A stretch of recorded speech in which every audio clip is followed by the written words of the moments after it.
बहुत लोग भाग्य के भरोसे बैठ जाते हैं, सोचते हैं मेरी तकदीर में नहीं है। वास्तव में तदबीर लगानी होती है, तकदीर बनानी होती है। किस्मत मतलब किस मत पर हम चल रहे हैं ये विचार करना होता है, तब किस्मत बनती है। हाँ, हमने किस प्रकार के विचार अपने हिस्से में अपनी बुद्धि में लाए हैं भाग्य बनाने के लिए। भाग्य कहते हैं, जबकि वो है भाग। भाग यानी होता है हिस्सा। तो हम अपनी बुद्धि में कौन कौन से विचारों को अपना हिस्सा बनाए हुए हैं, ये बहुत बारीक बात है। और तो भाग्य कैसे बनता है भाई? भाग्य बनता है कर्म करने से। तो कर्म प्रधान विश्व रच राखा कहा जाता है। कर्म प्रधान है, मुख्य है कर्म। और उस कर्म में कौन से कर्म कर रहे हैं? तो सबसे पहला कर्म है सोचना। तो सबसे पहले जो सोच रहे हैं उसे परिवर्तन करना होगा, उसमें शुद्धता लानी होगी, अपनी सोच में, अपनी भावनाओं में। देखिए, सोच के और एक पीछे है, वो है भाव। हाँ, तो भावनाओं में शुद्धता लाने पर ही भाग्य बनता है। अब लोग भावनाओं में शुद्धता लाने का पुरुषार्थ न करके भ्रम में पड़े रहते हैं। इसलिए देखो, बाबा ने वो गीत बनवाया था हमसे कि भ्रम में जीना क्या जीना, जी लो ज्ञान के संग। भ्रम में जीना क्या जीना, जी लो ज्ञान के संग। प्रभु से मिलन इतना मना लो, कभी न होगे तंग। प्रभु से इतना मना लो मिलन, कभी न होंगे तंग। भ्रम में जीना क्या जीना, जी लो ज्ञान के संग। तो भाई, तकदीर कैसे ऊंच बनती है? जब ज्ञान के साथ जीवन जीना शुरू करते हैं। तो बाबा कहते हैं, मीठे बच्चे, अपनी तकदीर ऊंच बनानी है तो रूहानी सेवा का शौक रखो। हाँ, रूहानी सेवा का शौक कैसे रखेंगे भाई? सबको रूहानी ज्ञान धन का दान करते रहो, क्योंकि सारी सृष्टि ज्ञान के आधार पर ही चलती है भाई। हाँ, अभी की जो सृष्टि है वो विज्ञान के आधार पर चल रही है, और बाबा ने आकर ज्ञान के आधार पर सृष्टि का निर्माण किया। मनुष्य ने क्या कर दिया? ज्ञान के साथ विज्ञान कर दिया। तो ज्ञान क्या हो गया? धीरे धीरे समाप्त सा हो गया। लकीर बची जाके ज्ञान की मात्र। हाँ, विज्ञान माने विकारों में फंसा हुआ ज्ञान, विकारी ज्ञान, विज्ञान मतलब। हाँ, तो रूहानी बाप ऐसी कौन सी श्रीमत देते हैं जो आज तक किसी मनुष्य ने नहीं दी? बाबा कहते, देखो हे रूहानी बच्चों, तुम रूहानी सेवा में दधीची ऋषि की तरह हड्डियां दो। अब हड्डियां दो मतलब इस हड्डी का अभिमान ना हो। हाँ, ये जो शरीर में तुम बैठे हो वो हड्डियों का ढांचा ही तो खड़ा है। जैसे ही हड्डी नरम हुई तो पट से टूट जाती है, और जहाँ हड्डी टूटी तो गया। और जो भी आदमी एक दूसरे से नफरत कर रहा है, एक दूसरे के लिए बदले की भावना रखा है, उस सब में किसका भान है? हड्डियों का ही तो। तो हड्डी के भान से मुक्त रहकर सेवा करना, उसे कहेंगे हड्डियाँ देना। बाप से जो अविनाशी ज्ञान रत्न मिले हैं उनका दान करो। ज्ञान सुनाते समय भी ये ना हो कि हम बहुत अच्छा ज्ञान सुना रहे हैं। अरे भाई, किसका ज्ञान है? बाबा का ज्ञान है। बाबा ने हमको दिया, वो हमको ट्रांसफ़र तो कर रहे हैं बस हम, और क्या। यही है सच्ची सेवा। ऐसी सेवा करने की मत कोई भी मनुष्य नहीं दे सकता। रूहानी सेवा करने वाले खुशी में नाचते रहेंगे, तकदीर ऊंची बनती जाएगी। हाँ, महसूस होता है हमारी तकदीर ऊंची बन रही है, मालूम पड़ता है भाई। हाँ, बड़ी खुशी रहती है सारे दिन। ऐसा नहीं मुरली सुनाते समय ही खुशी रहती है। हाँ भाई, यदि हम मुरली सुनाते समय अलग भाव रखे हैं, प्रेजेंटेशन अच्छी से अच्छी करने की कोशिश कर रहे हैं, ऐसा नहीं है। मुरली सुनाते समय ये अपने साथ ही बेईमानी कहलाएगी कि मुरली सुनाते समय तो खूब अच्छे से बोल रहे हैं, बड़े मज़े से बोल रहे हैं, तो वो बनावटी मुरली चलाना कहलाएगा। सारा दिन ऐसी अवस्था रहे। हाँ भाई, ये बात बहुत गौर से सुनना। गीत बजा है आज की मुरली में, बदल जाए दुनिया न बदलेंगे हम। ओम शांति। भाई, बच्चों ने गीत की 2 लाइन सुनी, आप पूरा गीत सुन लेना एक बार, है ना भाई। उन्होंने तो गीत बना दिया है। भाई, जैसे कोई की सगाई होती है तो यह पक्का ही है कि स्त्री पुरुष कभी एक दो को छोड़ेंगे नहीं। कोई बिरला ऐसे होते हैं जो आपस में नहीं बनती है तो छोड़ भी देते हैं। यहाँ तुम बच्चे किसके साथ प्रतिज्ञा करते हो भाई? ईश्वर के साथ ना। तो जिनके साथ तुम बच्चों की व सजनियों की सगाई हुई है, परंतु ऐसे जो विश्व के मालिक बनाते हैं, बहुत सारे बच्चे उनको भी छोड़ देते हैं, याद ही नहीं करते। धंधे धोरी में, देह भान में लगे रहते हैं। बाबा ने ऊपर में सेवा की बात कही, फिर सेवा की बात, सेवा किस प्रकार से करना है वो बात समझा रहे हैं। हड्डी सेवा कही, फिर बाद में गीत बजवाया बाबा ने। बहुत लिंक से जुड़ी रहती है पूरी मुरली, एक एक शब्द बाबा एक्यूरेट बोलते हैं। बड़ी समझने की ज़रूरत होती है भाई। तो यहाँ तुम बच्चे बैठे हो, तुम जानते हो अभी बेहद का बाप दादा आया कि आया। यह अवस्था जो तुम्हारी यहाँ रहती है, बाहर सेंटर पर हो न सके। बाबा आके कैसी मुरली चला रहे देखो। बच्चों की अवस्था जान रहे होते हैं बाबा, आते हैं, देखते हैं। सेंटर पे वो अवस्था नहीं रहती है।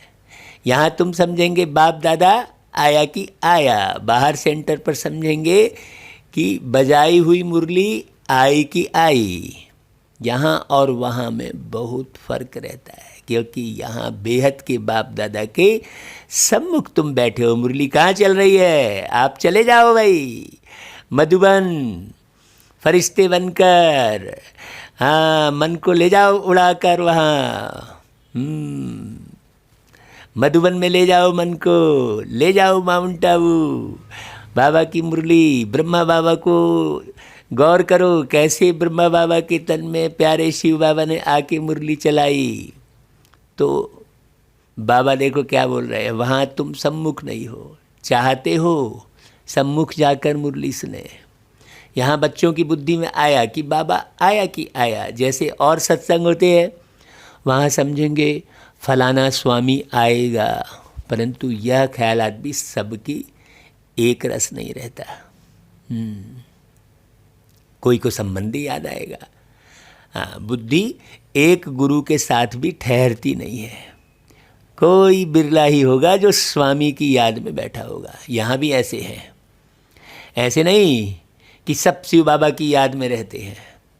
बुद्धि दौड़ती रहती है, मित्र संबंधी याद आएंगे। सारा समय एक ही शिव बाबा के सम्मुख रहने में तो अहो सौभाग्य। स्थायी याद में तो कोई बिरला ही रहते हैं। भाई यहाँ शिव बाबा के सम्मुख रहने में तो बहुत खुशी रहनी चाहिए। बाबा सामने देख रहे हैं, जो सभा में लोग बैठे होंगे तो बाबा देख रहे हैं कि देखो खुशी कितनी होगी भाई। अतेंद्रीय सुख गोपी बल्लभ के गोप गोपियों से पूछो, यह यहाँ का ही गाया हुआ है। यहाँ तुम बाबा की याद में बैठे हो, जानते हो अभी हम ईश्वर के बने हैं, फिर देवी गोद में होंगे। भल कोई की बुद्धि में सर्विस के ख्यालात चलते हैं। इस चित्र में यह करेक्शन करें, यह लिखे देखो बाबा सामने बैठे तो सबके ख्यालात का पता लग रहा है बाबा को। बाबा कहते हैं अच्छे बच्चे होंगे तो समझेंगे, अभी तो बाप से ही सुनना है। सेवा के ख्यालात भी बाबा की मुरली के बीच में मतलब नहीं चलाने चाहिए।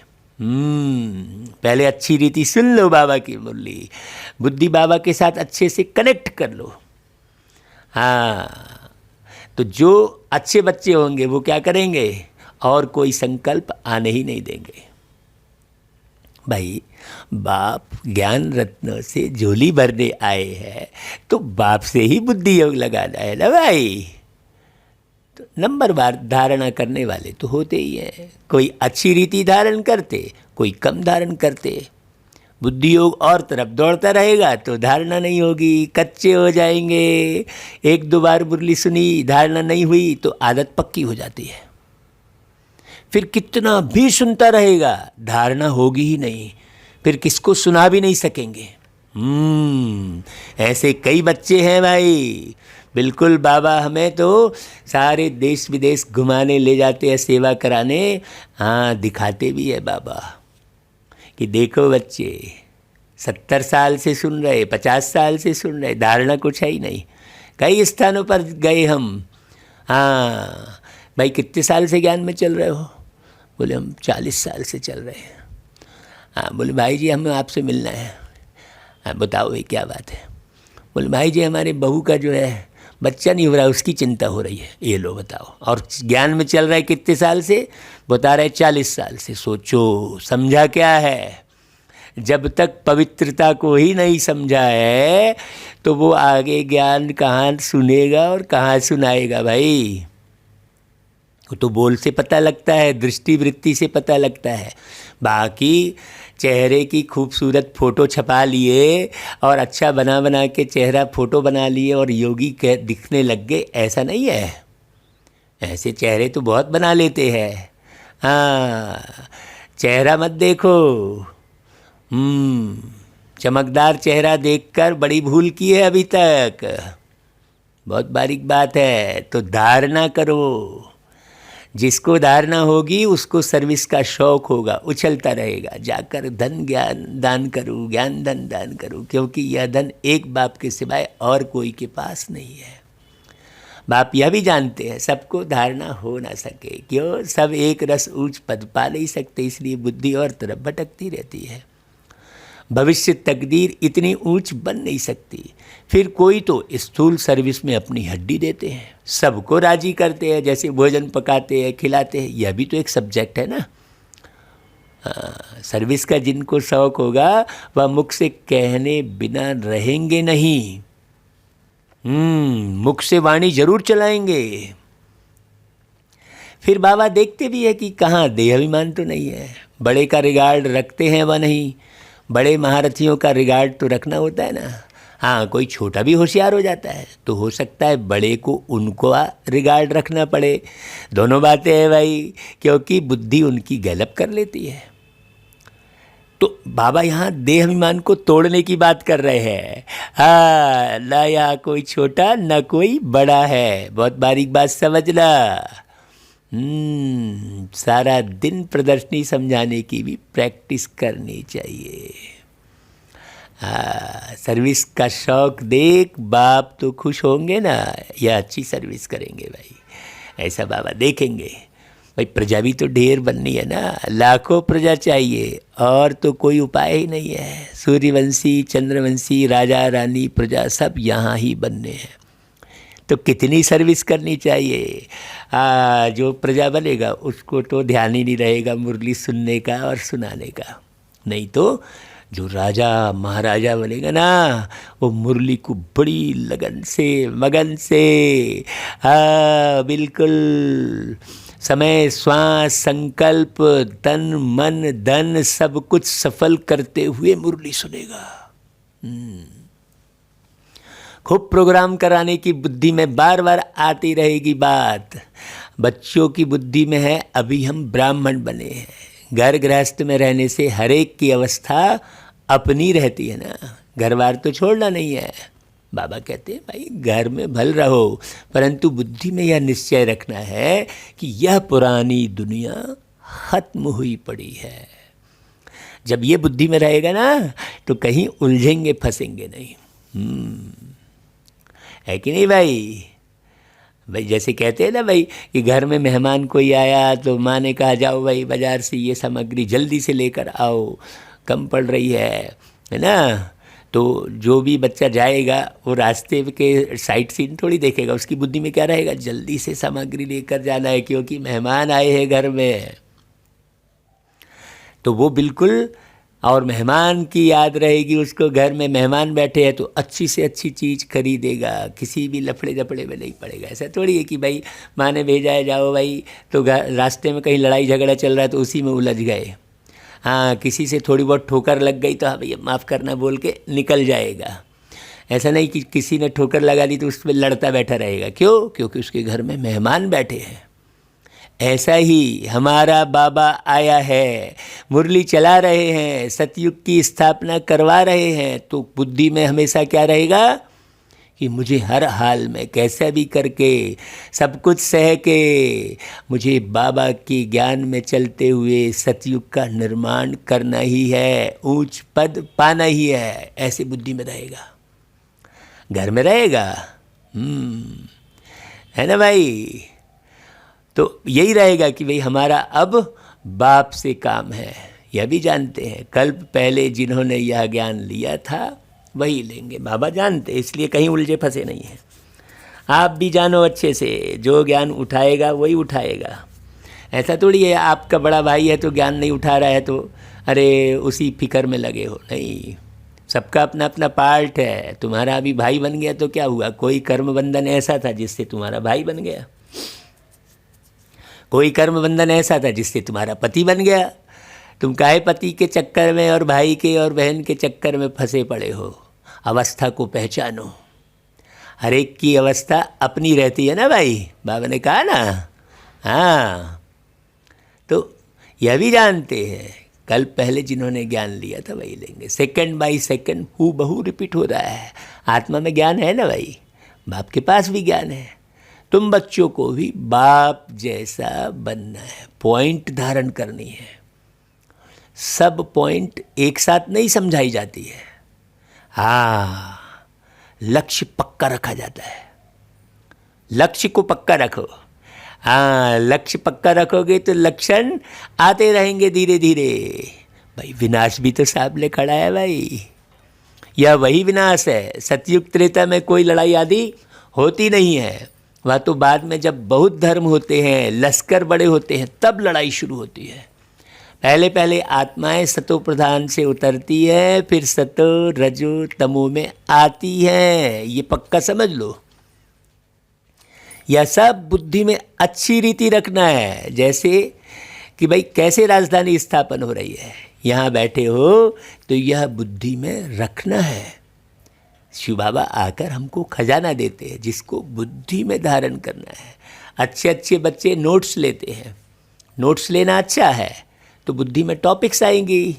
हाँ, आज इस टॉपिक पर समझाएंगे। बाप कहते हैं हमने तुमको कितना खजाना दिया था भाई, सतयुग त्रेता में तुम्हारे पास अथादंता, फिर वाम मार्ग में जाने से क्या हुआ, कम होता गया। उस बात को भी भूलो नहीं भाई। कितना समय हो गया वाम मार्ग में गए, 2500 साल से तुम वाम मार्ग में पड़े हो। मने वाम मार्ग मने उल्टे मार्ग में, विषय विकारों के मार्ग में पड़े हो, ये बात भूलना नहीं। हाँ, कभी घमंड नहीं आएगा।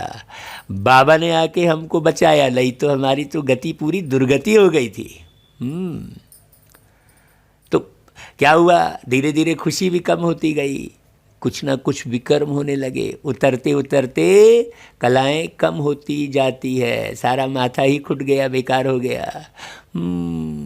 फिर इधर भागे उधर भागे, ये भगवान वो भगवान करते रहे, सारे पत्थरों में ही अपना माथा पीटते रहे। भाई सतो प्रधान सतो रजो तमो की स्टेजेस होती ही है ना भाई। सतो से रजो में आते हैं तो ऐसे नहीं फट से आ जाते हैं, तमो प्रधान में भी आहिस्ते आहिस्ते उतरते हो, उसमें भी सतो रजो तमो स्टेजेस आएंगी। पता नहीं लगता है कि हम नीचे उतर रहे हैं, पता थोड़ी लगता है। हाँ, कि हमारी स्टेजेस ऐसे पता थोड़ी लगता है ना। दुख के रास्ते पर चलते रहते हो। सतयुग से जो यात्रा शुरू होती है तो फिर कौन सा रास्ता मिलता है? दुख का ही रास्ता मिलता चला जाता है धीरे धीरे करके। हाँ, पता नहीं लगता है। सतयुग में अपार सुख रहते हैं तो कुछ पता ही नहीं लगता कि हम सुख में हैं, क्या है ना भाई। हाँ, ये बाबा की कमाल है, बाबा ऐसा युग बना के हमको देते हैं।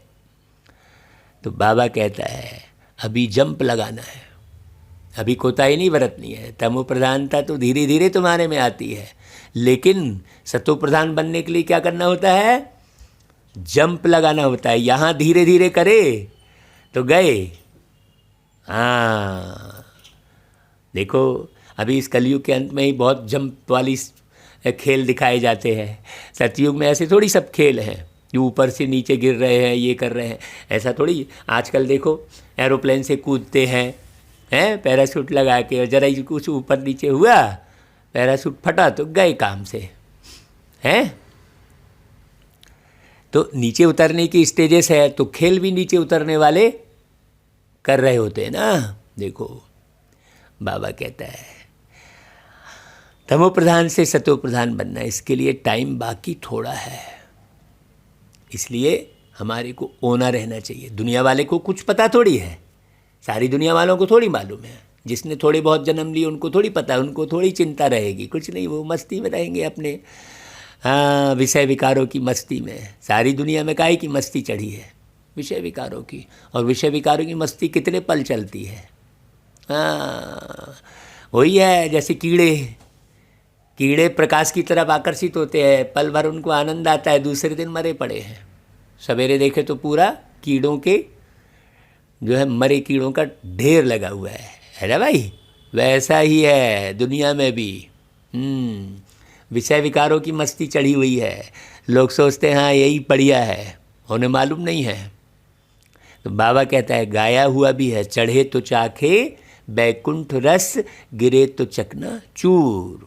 काम की चमाट लगती है तो एकदम चकनाचूर हो जाते हैं, हड्ड-गुड्ड टूट जाते हैं। जैसे कोई मनुष्य अपना जीवघात करते हैं, आत्मघात नहीं जीवघात कहा जाता है, लेकिन लोग मालूम ही नहीं है। ऐसे यह भी आत्मा का घात हो जाता है। किसमें? काम विकार में जाने से। हाँ, उसमें तो फांसी में लटका तो शरीर जीवघात हुआ, लेकिन काम विकार में जाने से आत्मघात हो गया। असली आत्मघात क्या कहलाया? विषय विकारों में जाना ही आत्मघात कहलाया। ये पॉइंट अच्छे से नोट करने की बात है। तो फिर क्या होता है? ऐसे यह भी आत्मा का घात हो जाता है कि कमाई सब खत्म हो जाती है। जैसे भाई वहाँ पूरे मेहनत करके अरबपति करोड़पति बना, सब कुछ हुआ, फिर जरा सी किसी बात में क्या किया उसने? जीवघात कर लिया, फांसी पे लटक गया, जहर खा लिया तो शरीर गया, तो गया वो करोड़ों का धन, है ना भाई। वैसे ही यहाँ विषय विकार जो है फांसी में लटकना कहला जाएगा, समझ लो, जहर पीना कहलाएगा। किसके लिए? आत्मा के लिए। हाँ, तो की कमाई चट। आत्मा में जो ज्ञान मिला, जो योग की पावर मिली, जो बाबा की याद थी, जो रूहानी मस्ती थी, है ना भाई, वो सब एक बार में ख़त्म। बहुत अच्छे से समझना। तो बाप को याद करना है। क्यों? क्योंकि बाप से ही बादशाही मिलती है। यहाँ तो बाप से वर्षा पाना है, अपने आप से पूछना है। भाई क्या पूछना है अपने आप से? हाँ, कि हमने बाप को याद कर कितनी भविष्य के लिए कमाई की, कितने अंधों की लाठी बने। नोट करो, लिस्ट बनाओ। हम कितने अंधों की लाठी बने। घर घर में पैगाम देना है, यह पुरानी दुनिया बदल रही है, बाप नई दुनिया के लिए राजयोग सिखा रहे हैं, सीढ़ी में दिखाया है। यह बनाने में मेहनत लगती है, सारा दिन ख्यालात चलता रहता है कि ऐसा सहज बनावे जो कोई समझ जाए। हाँ, सारी दुनिया तो नहीं आएगी ना भाई, देवी देवता धर्म वाले ही आएंगे।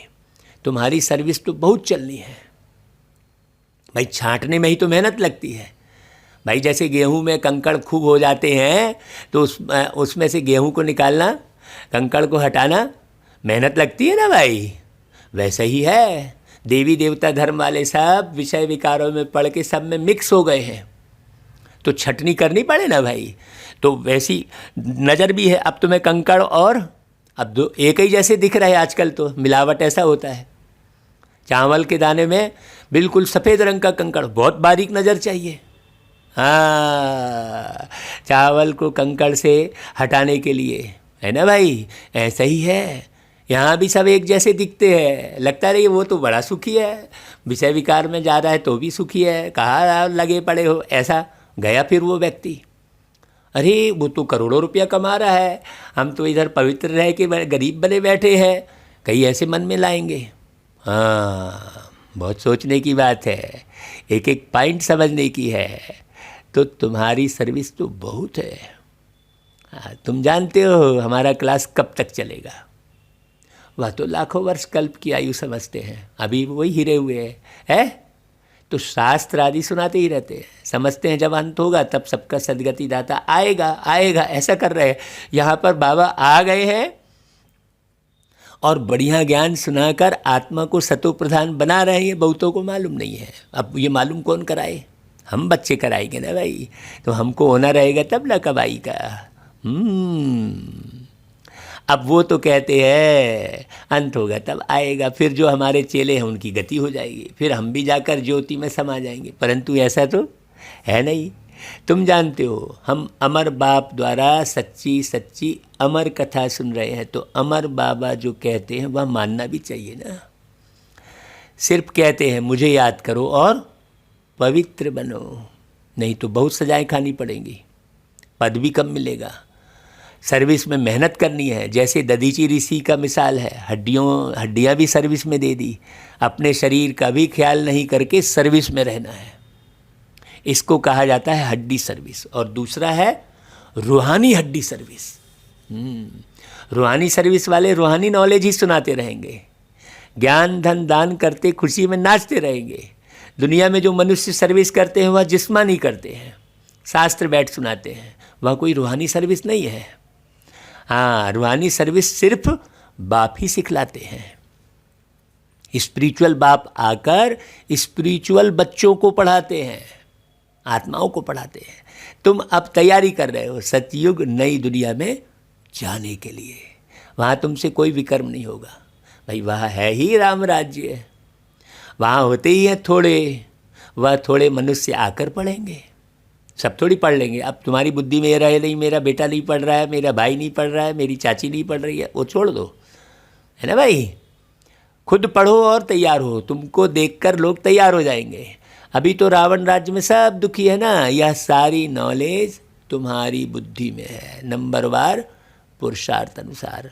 हाँ, इस सीढ़ी के चित्र में ही सारी नॉलेज आ जाती है। यह चित्र बनाने के लिए मशीनरी चाहिए। तो बाबा ने देखो चित्र बनाने के लिए मशीनों का आविष्कार हुआ कि नहीं हुआ। पहले कहाँ था, पेंटरों के चक्कर मारते थे ना चित्र बनवाने के लिए। आज तो मशीन तैयार करवाया बाबा ने, काहे के लिए करवाई।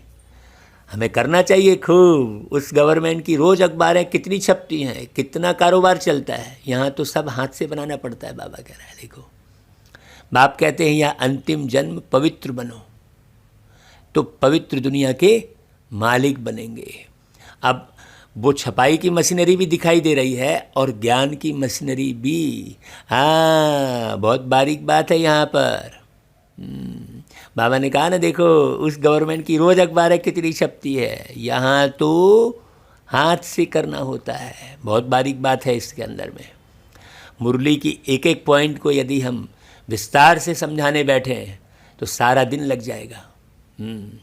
इसलिए बाबा क्या करते हैं, शॉर्ट में समझाते हैं, भाई तुम विचार सागर मंथन करो।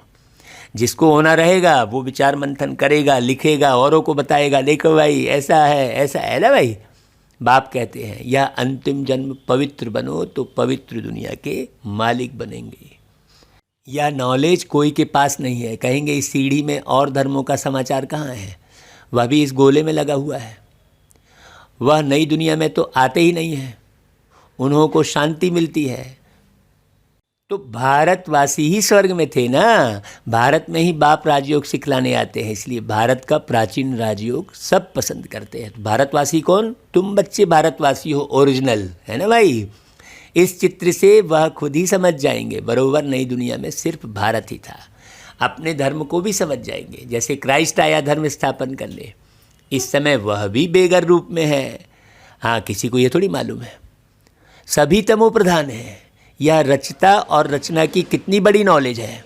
तुम कह सकते हो कि हमको किसी के पैसे की दरकार नहीं है। भाई पैसा हम क्या करेंगे, तुम यह सुनो और दूसरों को सुनाने के लिए यह चित्र आदि छपाओ।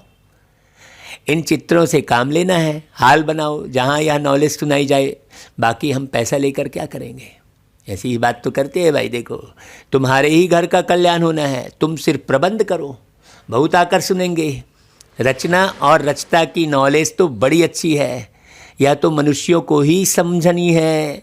विलायत वाले यह नॉलेज सुनकर बहुत पसंद करेंगे, बहुत खुश होंगे। अब तो बहुत सारे कारोबार बढ़ गया बाबा का, देखो समझेंगे हम भी बाप के साथ योग लगाएंगे तो विकर्म विनाश होंगे। अभी तो बाबा से मिलने 40-50 देशों से आते हैं। ये तो बहुत पहले की मुरली है ना भाई, सबको बाप का परिचय देना है। समझेंगे यह नॉलेज गॉड फादर के सिवाय कोई दे नहीं सकता। कहते हैं खुदा ने बहिष्ठ स्थापन किया, परंतु वह कैसे आते हैं यह किसको पता नहीं है। तुम्हारी बातें सुनकर बहुत खुश होंगे, फिर पुरुषार्थ कर योग सीखेंगे। बाबा की बातों को बहुत गहराई से सुनना और वही कार्य करना। तमो प्रधान से सतो प्रधान बनने के लिए भी पुरुषार्थ करेंगे। सर्विस के लिए तो बहुत ख्याल करना चाहिए। भारत में हुनर दिखाएं तब बाहर भेजेंगे। यह मनुष्य जानेंगे, बाबा की भी बाबा ही भेजेगा ना सब जगह, किसी को थोड़ी पता है। कई सोचते हैं नहीं हमने बुलाया, तुमने क्या बुलाया, बाबा ने टच किया तो तुम बुलाए, है ना भाई।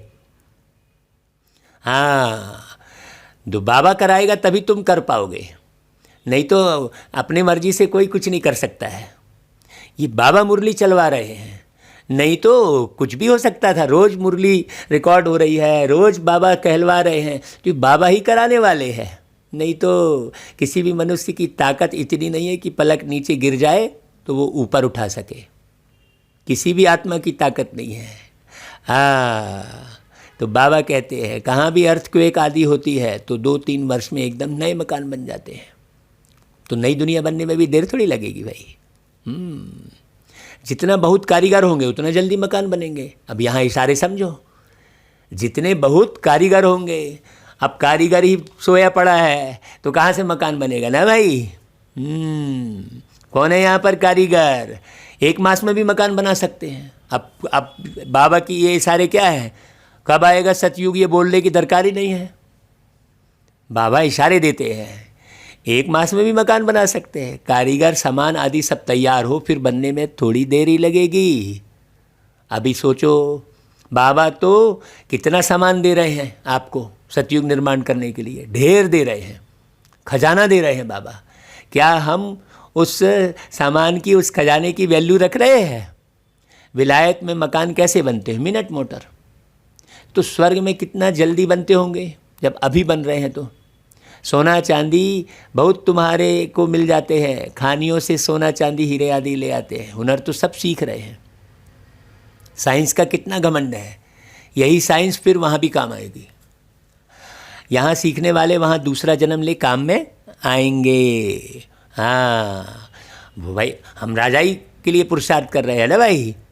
उस समय तो सारी नई दुनिया हो जाती है, रावण राज्य ही खत्म हो जाता है, विषय विकार कुछ होगा नहीं। 5 तत्व भी कायदे मुजिब सर्विस में ही रहते हैं, स्वर्ग बन जाता है, वहाँ कोई उपद्रव नहीं होता।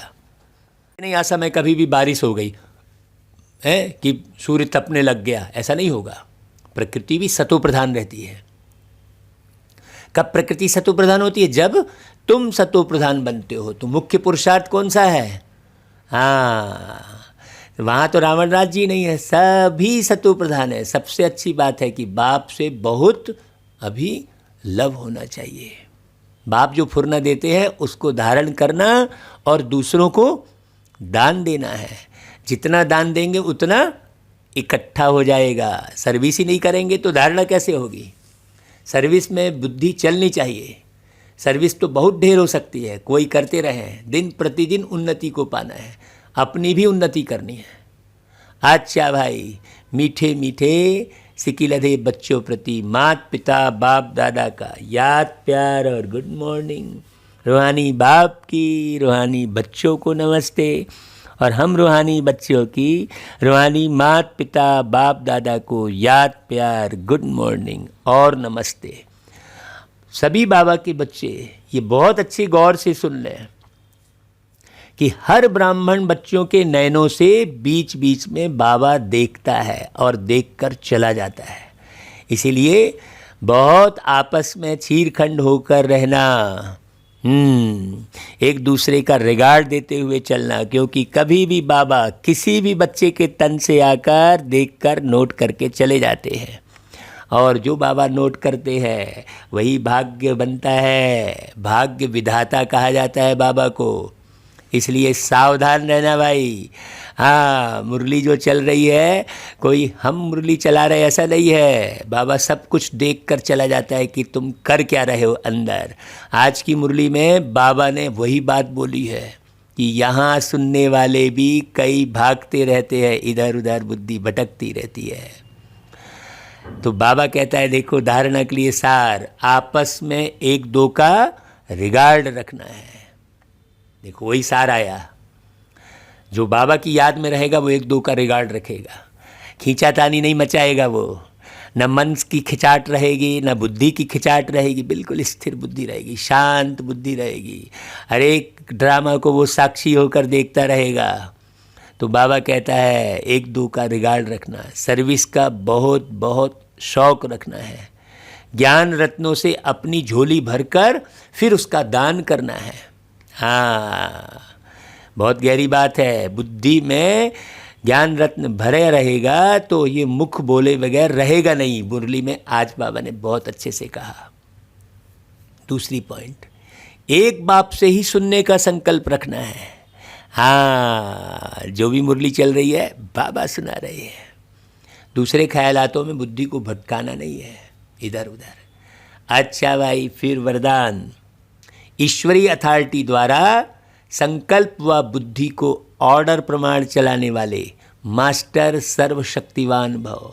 हाँ, जैसे देखो, स्थूल हाथ पाँव को बिल्कुल सहज रीति जहाँ चाहो वहाँ चलाते हो कि नहीं है, वह कर्म में लगाते हो। वैसे संकल्प व बुद्धि को जहाँ लगाने चाहो वहाँ लगा सको, इसे ही कहते हैं ईश्वरीय अथॉरिटी। हाँ, आपके संकल्प में ही नहीं आएगा, आपकी बुद्धि एकदम राइट वे में काम करेगी। अरे मेरे से गलती हो गई, मैं गलत बोल दिया, ऐसा हो ही नहीं सकता। यदि बाबा की याद रहेगी, हाँ, ईश्वरीय अथॉरिटी पर चलोगे तो कभी गलत हो ही नहीं सकता। जैसे वाणी में आना सहज है, वैसे वाणी से परे जाना भी इतना सहज हो। इसी अभ्यास से साक्षात्कार मूर्त बनेंगे, परे चलेगा, एकदम अशरीरीपन का एहसास हो। तो अब इस अभ्यास को सहज और निरंतर बनाओ, तब कहेंगे मास्टर सर्वशक्तिवान। हाँ, ये कोई सोचने की बात नहीं है, ना कोई टिपिकल है। कहीं इसी को फिर टिपिकल बना देंगे, अरे कैसा करें, चलो चुप हो गए, इससे बात नहीं कर रहे, उससे बात नहीं कर रहे। ऐसा नहीं है। कर्म करते हुए आपकी अंदर की अवस्था, हाँ, आपको वीआईपी नहीं बन जाना है। हाँ, कि अब हमको भाई किसी से बात नहीं करना, भैया अभी तो मैं पुरुषार्थ कर रहा हूँ, मैं किसी से बात नहीं करूँगा, ऐसा नहीं है। हाँ, आप बाबा ने स्पष्ट कहा, भाई बुद्धि को जहाँ लगाने चाहो लगा लो। बुद्धि की बात है ना भाई, तुम्हें हर जगह बुद्धि थोड़ी लगानी है। बुद्धि केवल बाप में लगी रहे बस, बाकी तो काम चलता रहेगा। कराने वाला करा रहा है, करनहार हम किए जा रहे, बस। अच्छा भाई, फिर स्लोगन, स्वस्थिति शक्तिशाली हो तो परिस्थिति उसके आगे कुछ भी नहीं है। हाँ भाई, परिस्थिति को सुधारने के चक्कर में पड़े रहते हैं सब, स्वस्थिति बनाने का ख्याल नहीं है। देखो स्लोगन, बहुत दमदार स्लोगन, स्वस्थिति शक्तिशाली हो तो परिस्थिति उसके आगे कुछ भी नहीं है। तो सारा ध्यान किधर लगाना चाहिए? अपनी स्वस्थिति बनाने में। 1 सेकंड भी यदि आपकी स्वस्थिति ऊपर नीचे हो रही है, इसका मतलब 1 सेकंड बराबर 1 वर्ष, आपका 1 वर्ष खराब हो गया। बहुत बारीकी से ध्यान देने की ज़रूरत है। अच्छा भाई, ओम शांति। ये थी 25 नवंबर 2021 की मुरली। कल फिर 26 तारीख की सुनेंगे भाई। 26 तो आएगा ही ना भाई, पक्का है ना। बस वैसा ही सतयुग आएगा, ये पक्का रहे। अच्छा भाई, ओम शांति।